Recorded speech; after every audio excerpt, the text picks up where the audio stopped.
آج انسانوں کی اکثریت کسی نہ کسی پریشانی میں ہے۔ ایک پریشانی ختم، دوسری آ پہنچتی ہے۔ مسلسل ان کا سامنا کرتے کرتے انسان عاجز آ جاتا ہے، سمجھ نہیں آتا کہ کیا کرے، اور اپنی طرف سے ان سے نجات کے لیے جو کوششیں جو محنت کر سکتا ہے سب کر لیتا ہے، مگر کبھی ان سے نجات مل جاتی ہے اور کبھی یہ طول پکڑ جاتی ہیں۔ اب اس کی کیا وجہ ہے؟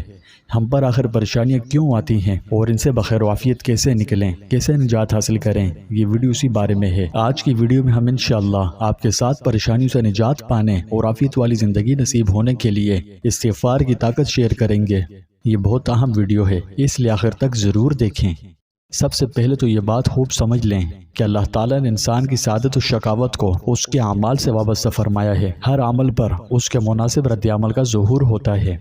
بندوں کے جس قسم کے اعمال آسمان پر جائیں گے، انہی کے مناسب ان کے حق میں آسمان سے فیصلے صادر ہوں گے۔ اعمال خیر پر خیر کے فیصلے آئیں گے اور اعمال شر پر دوسری نوعیت کے فیصلے ہوں گے۔ انفرادی اعمال پر افراد کے بارے میں شخصی فیصلے ہوں گے اور اجتماعی اعمال پر مجموعی طور پر قوم یا طبقے کے بارے میں فیصلے ہوں گے۔ اعمال کے ثمرات و نتائج دنیا میں بھی رونما ہوتے ہیں، آخرت میں بھی ہوں گے۔ اچھے اعمال پر جس طرح اخروی سعادت مرتب ہوتی ہے، اسی طرح دنیا میں سعادت و کامرانی نصیب ہوتی ہے، اور گندے اعمال پر آخرت کی شقاوت و خسران کے ساتھ ساتھ دنیا میں بھی عذاب کی شکلیں نمودار ہوتی ہیں۔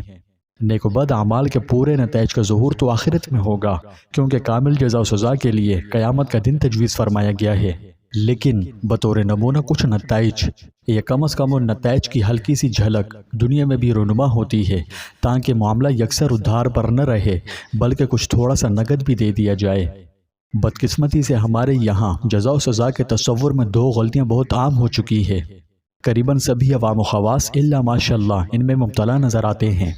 ایک یہ کہ اچھے برے اعمال کے نتائج قیامت میں ظاہر ہوں گے، اسی وقت جزا و سزا بھی ہوگی۔ ہماری اس دنیاوی زندگی کو نیک و بد اعمال کی جزا و سزا سے کوئی تعلق نہیں۔ اس زندگی میں نیک و بد اعمال پر کوئی نتیجہ مرتب نہیں ہوتا، نہ یہاں کسی کو اپنے کیے کی جزا یا سزا ملتی ہے۔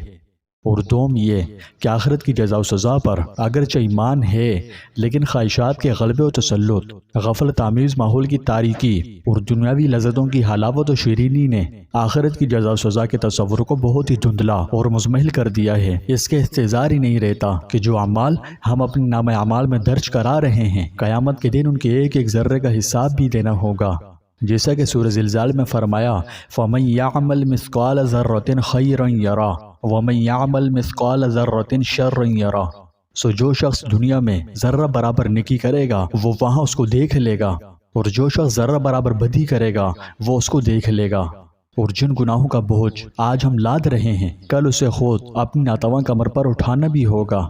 جیسے کہ سورہ انعام کی آیت کا مفہوم ہے کہ حالت ان کی یہ ہوگی کہ وہ اپنے بار اپنی کمر پر لادے ہوں گے۔ خوب سن لو کہ بری ہوگی وہ چیز جس کو لادیں گے۔ ہمارے طرز زندگی سے ایسا لگتا ہے کہ آخرت کی جزا و سزا کا ہمارے دنیاوی اعمال سے کوئی ربط و تعلق نہیں۔ آخرت کا معاملہ اس دنیا سے یکسر بے تعلق ہے، خواہ ہم کیسے ہی عمل کرتے رہیں، ہم سے کوئی باز پرس نہیں ہوگی۔ اللہ تعالیٰ غفور الرحیم ہے، خود ہی معاف فرما دیں گے۔ ظاہر ہے کہ غفلت کی یہ کیفیت ہماری کھلی کھلی حماقت ہے۔ حدیث شریف میں آتا ہے، ہوشیار اور عقل مند تو وہ ہے جس نے اپنے نفس کو رام کر لیا اور موت کے بعد کی زندگی کے لیے عمل کیا، اور احمق ہے وہ شخص جس نے نفس کو اس کی خواہشات کے پیچھے لگا دیا اور اللہ تعالیٰ پر آرزویں دھری۔ الغرض ان دو غلطیوں میں مبتلا ہونے کی وجہ سے ہم اصلاح اعمال کی فکر سے بے نیاز ہیں۔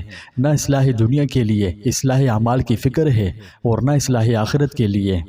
یاد رہے، جس قوم میں خیانت عام ہو جاتی ہے اس کے دل میں رعب ڈال دیا جاتا ہے، اور جس قوم میں زنا عام ہو جاتا ہے ان میں اموات کثرت سے واقع ہونے لگتی ہیں۔ جو قوم ناپ تول میں کمی کرتی ہے ان کا رزق بند کر دیا جاتا ہے۔ جو حق کے خلاف فیصلے کرتی ہے اس میں خون ریزی عام ہو جاتی ہے، اور جو قوم عہد شکنی کرتی ہے ان پر دشمن کا تسلط ہو جاتا ہے۔ خلاصہ یہ ہے کہ آج ہم جن پریشانیوں میں مبتلا ہیں وہ ہماری شامت اعمال کا نتیجہ ہیں۔ اس صورتحال کو نہ تو کانفرنسوں اور جلسوں کے ذریعے بدلا جا سکتا ہے، نہ حکومت کی تبدیلی اس کا حل ہے، نہ انتخاب، نہ پارلیمنٹ۔ ان پریشانیوں کے ازالے کی بس ایک صورت ہے، اور وہ یہ کہ ہم اپنی بدعمالیوں سے توبہ کریں اور اصلاح احوال کے لیے اصلاح اعمال کا راستہ اختیار کریں۔ فطری طور پر انسان غلطی اور خطا کا پتلا ہے، اس سے ہر وقت کسی نہ کسی غلطی اور خطا کا صدور ہوتا رہتا ہے، لیکن بہترین خطا کار وہ ہے جو توبہ کرے۔ ایک حدیث شریف میں توبہ کرنے والے کے بارے میں کہا گیا ہے کہ جو شخص گناہ کے بعد توبہ کرے وہ ایسا ہے جیسے اس نے وہ گناہ کیا ہی نہ ہو۔ تو پیارے دوستو، ہم سب گناہ کرتے ہیں، انسان ہیں، کوئی زبان سے کرتا ہے، کوئی نظر سے، کوئی دل سے اور کوئی عمل سے، لیکن سوال یہ ہے کیا ہم سب استغفار بھی کرتے ہیں؟ دیکھو، انسان گناہ کرے گا، یہ اس کی فطرت ہے، ہم کوئی فرشتے نہیں، لیکن فرق صرف اتنا ہے کچھ لوگ گناہ کے بعد توبہ کرتے ہیں اور کچھ گناہ کے ساتھ عادی ہو جاتے ہیں، یعنی ان سے توبہ کی توفیق سلب کر لی جاتی ہے۔ لیکن یاد رکھیں، اللہ کو وہ بندہ بہت پسند ہے جو گر کر پھر اس کی طرف لوٹے، نہ کہ وہ جو گناہ میں پڑا رہے اور کہے اب میرے لیے معافی کہاں، میں تو بہت گناہ گار ہوں۔ تو پیارے بھائیوں اور بہنوں، گناہ کرنا واقعی شرمندگی کی بات ہے، اور گناہ پر قائم رہنا یہ بہت سنگین جرم ہے، یہ اس سے بھی بڑی شرمندگی کی بات ہے، کیونکہ اللہ تو غفور الرحیم ہے، وہ تو انتظار کرتا ہے کہ کوئی تو میری طرف پلٹے، کوئی تو مجھ سے کہے یا اللہ میں بھٹک گیا، معاف کر دے، تو اللہ تعالیٰ اسے معاف کر دیتا ہے۔ ایک بات ہمیشہ یاد رکھنا، جتنے بڑے تمہارے گناہ، اللہ کی رحمت اس سے بھی کہیں بڑی ہے، لیکن افسوس ہم نے تو استغفار کو صرف زبان کا کھیل بنا دیا ہے۔ استغفار دل سے ہوتا ہے، آنسوؤں سے ہوتا ہے، شرمندگی سے ہوتا ہے، اس لیے چاہیے کہ استغفار کو کھیل نہ سمجھیں۔ اگر زندگی بدلنی ہے تو جو طریقہ قرآن و حدیث میں مذکور ہے اسی کے مطابق توبہ استغفار کی جائے۔ یہ ویڈیو سننے والے ہر شخص سے گزارش ہے، خدا اپنے مصروف زندگی میں سے چند لمحات نکالو، اپنے رب کو راضی کرنے کے لیے وقف کرو، ان میں اپنے رب سے بات کرو، اس کے سامنے رو لو، جھک جاؤ، دل کی گہرائیوں سے استغفار کرو، بس ایک دفعہ اپنے اللہ کے پاس لوٹ آؤ، سچی توبہ کرو، استغفار کرو، انشاءاللہ تمہاری دنیا اور آخرت دونوں سنور سکتی ہے۔ یاد رکھو، استغفار سے صرف گناہوں کی معافی نہیں ملتی، یہ پریشانیوں کو دور کرتا ہے، غموں سے نجات دیتا ہے اور رزق کے دروازے کھول دیتا ہے۔